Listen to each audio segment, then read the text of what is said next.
الجزائرية للمنتخب المغربي وانتصاراته في مونديال قطر 2022. نهار السبت ما زالت أغلب وسائل الإعلام الجزائرية تتحدث عن انسحاب المنتخب البرتغالي، إلا التلفزيون الرسمي الجزائري اللي أعلن نتيجة مقابلة البرتغال والمغرب. نجموا نشوفوا الفيديو على اي في هذه الأثناء المنتخب الفرنسي أمام نظيره الإنجليزي بهدف نظيف، وهي آخر مباراة في هذا الدور من أجل افتكاك البطاقة الرابعة للدور نصف النهائي، فيما تأهل المنتخب المغربي إلى الدور ذاته بعد فوزه على نظيره البرتغالي بهدف دون رد.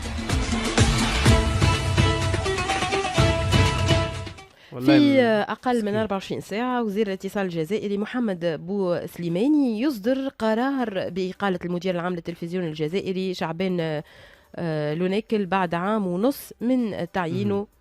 شو رايك يوسف؟ خاصة انت تابعت وتابعنا احنا في ميديا ما كيفاش تجاهلوا النتيجة وكيفاش السياسة اللي والأزمة اللي بين المغرب والجزائر على الصحراء الغربية سيطرت وخليت معناها لي زامبرانت نتاعها على الكرة اللي وحدت شعب المغرب العربي اللي ما وحدوش الاتحاد.